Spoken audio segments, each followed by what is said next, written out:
अस्सलाम वालेकुम।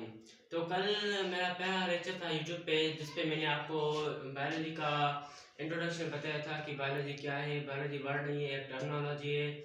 वो टर्मिनोलॉजी भी मैंने आपको बताई थी और उसके बाद मैंने आपको बायोलॉजी की जो है 3 मेन डिविजन्स बताई थी और उसके बाद जो बायोलॉजी का 3 प्रॉपर्टीज थी लाइफ की वो भी मैंने आपको बता दी थी। आज का जो हमारा लेक्चर होने वाला है, लेक्चर नंबर 2 होने वाला है चैप्टर नंबर 1 पे। और जो रिमेनिंग प्रॉपर्टीज ऑफ लाइफ थी उन पे मैं आपको बताऊंगा।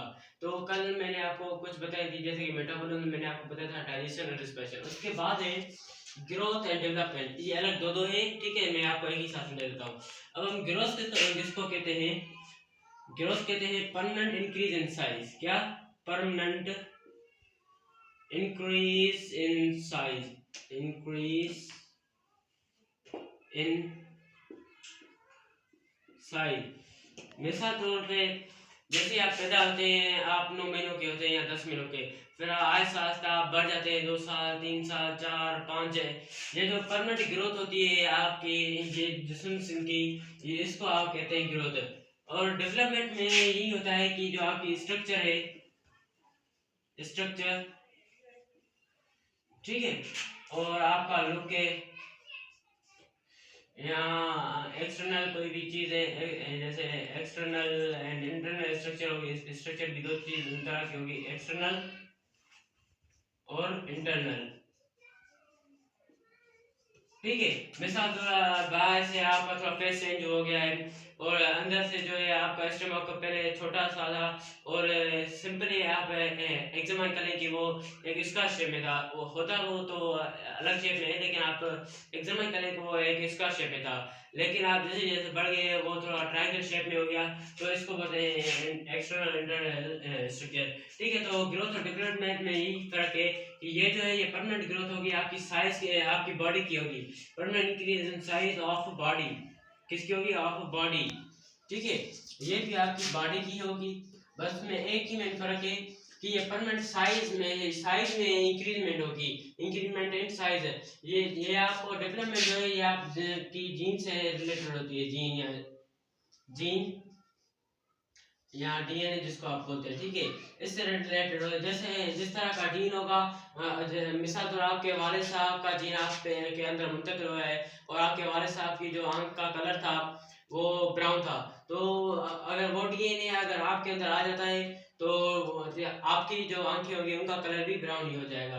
तो यही फर्क है ग्रोथ और डेवलपमेंट में। उम्मीद है आपको समझ में आएगा। आप ये नोट कर लें, ये मैं मिटा रहा हूँ, ठीक है।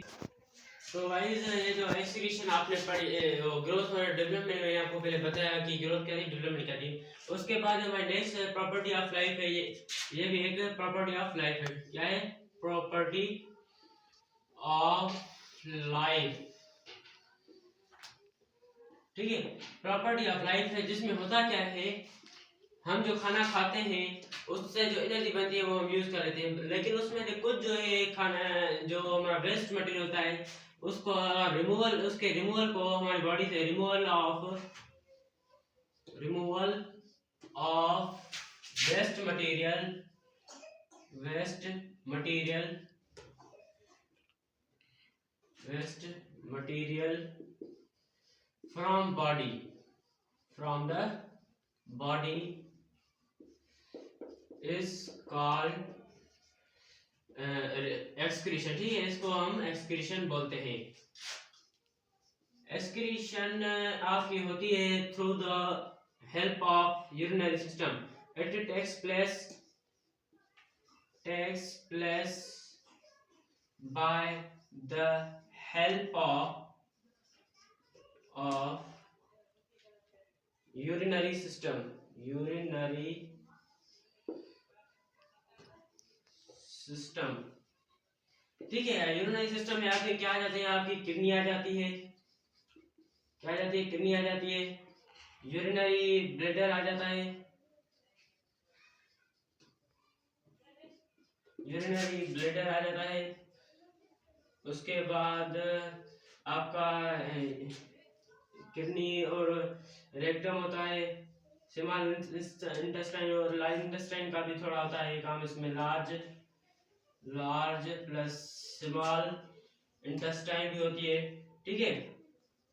इसमें इसका काम होता है। तो वेस्ट मटेरियल को अगर हम अपनी बॉडी से रिमूव करें, वेस्ट मटेरियल वो कौन सा होता है? वेस्ट मटेरियल उसमें आपका नाइट्रोजनियस वेस्ट हो सकता है, जैसे कि NH3, अमोनिया। ये अमोनिया गैस जो है ये हाईली टॉक्सिक सब्सटेंस है। अगर ये हमारी बॉडी में थोड़ी देर भी रहे ना, तो हमारे जो ये हमारे सेल्स को डिस्ट्रॉय कर सकती है और इसकी वजह से कैंसर भी हो सकता है। और अल्टरनेट अगर ये थोड़ी 1 घंटा 2 घंटा रही तो मे बी जो ह्यूमन है जैसे उसकी डेथ भी हो सकती है। उसके अलावा हमारा जो वेस्ट मटेरियल है, यूरिन है, ये भी एक टॉक्सिक सब्सटेंस है। ये अमोनिया और यूरिन जो है ये हमारी बॉडी में होते हैं।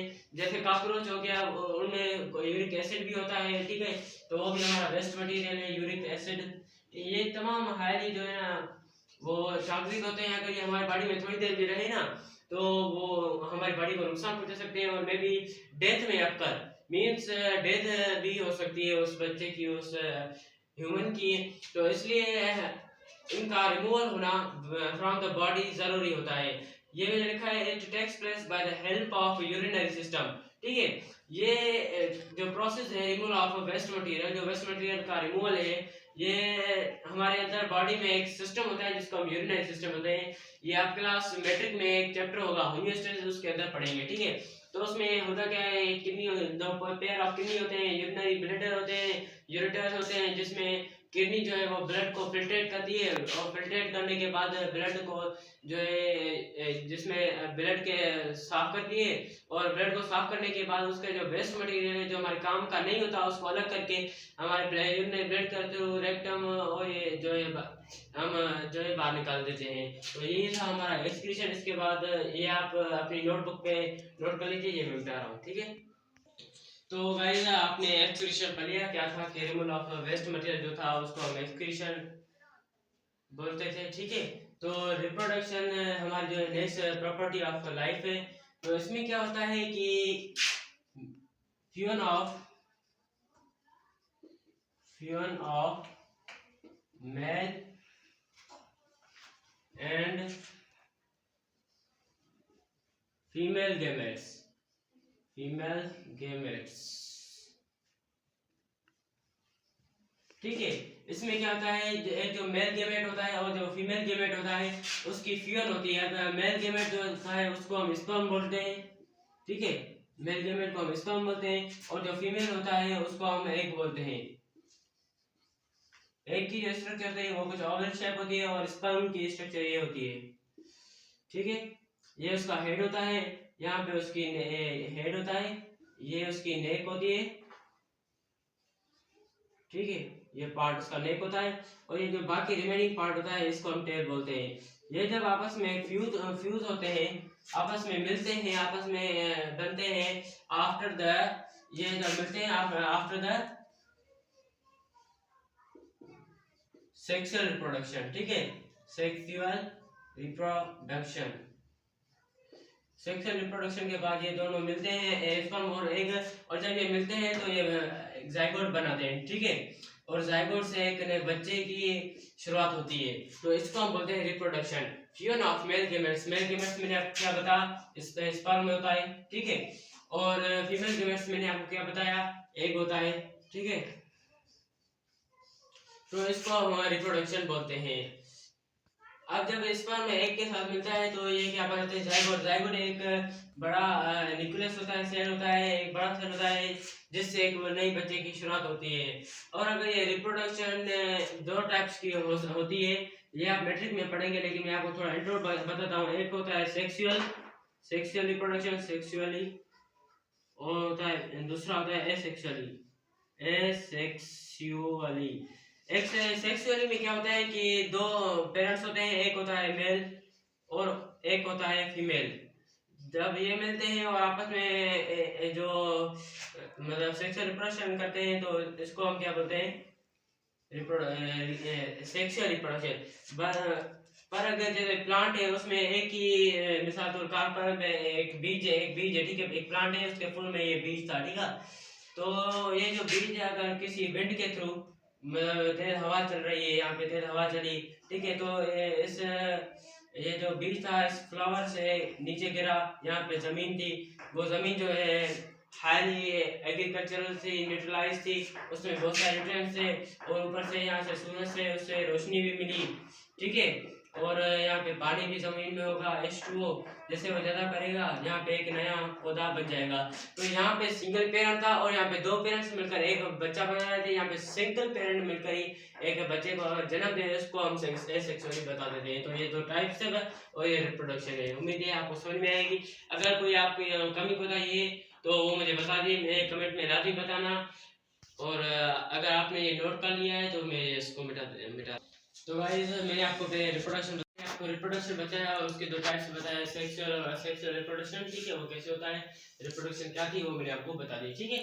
अब ये नेक्स्ट जो हमारे पास है प्रॉपर्टी ऑफ लाइफ है, ये लास्ट है, ठीक है। तो इसके बारे में पढ़ते हैं, इरिटेबिलिटी क्या है। लिखते हैं it is an ability, what it is N ability to response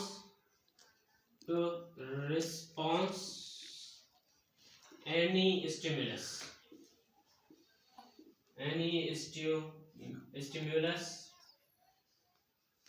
is called irritability.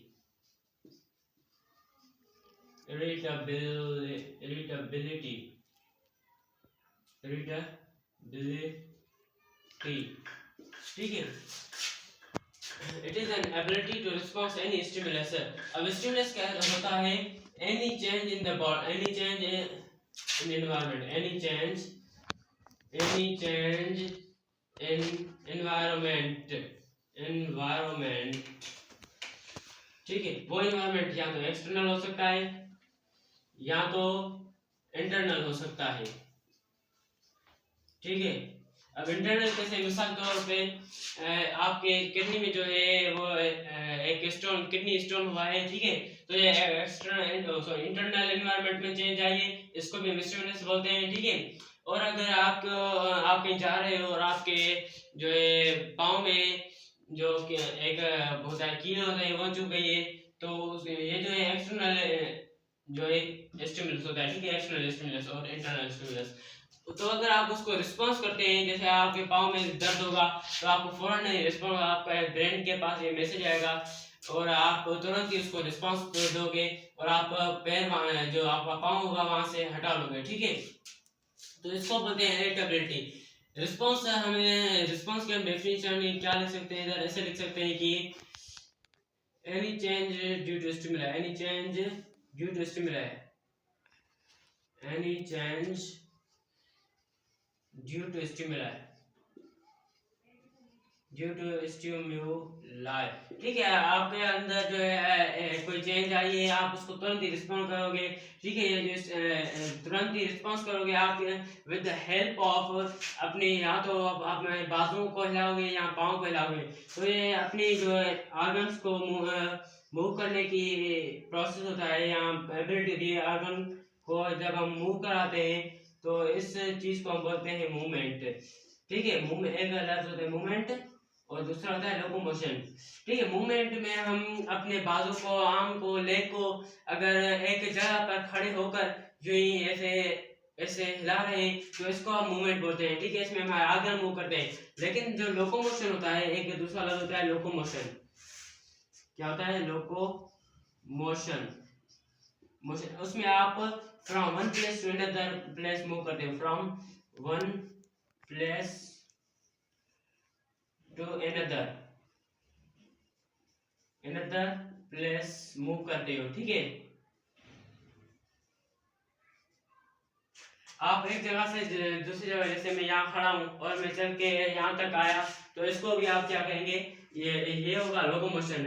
बहुत सारे बच्चों को जो है ना लोकोमोशन मूवमेंट में एक फर्क नहीं पता था, बेटा उसमें इतना ही फर्क है कि मूवमेंट जो है आप कहीं एक स्पेसिफिक प्लेस पे खड़े होकर आप अपने आर्गन को हिला रहे हो ऐसे ऐसे, ठीक है। तो इसको आप मूवमेंट बोलोगे। लेकिन आप खुद चल के एक जगह से दूसरी जगह जाओगे तो उसको आप क्या बोलोगे, इरिटेबिलिटी, ठीक है। उम्मीद है आपको समझ में आया होगा। अगर मेरी वीडियो से आपको पूरा नॉलेज मिलता है, अगर आपको कोई नई चीज़ सीखने को मिलती है तो आप उसमें कमेंट कर दीजिएगा, ठीक है। और चैनल को, मेरे चैनल है उसको लाइक शेयर कर दीजिएगा, सब्सक्राइब भी कर दीजिएगा और मुझे सपोर्ट करते रहिएगा, ठीक है। थैंक यू, अल्लाह हाफ़िज़।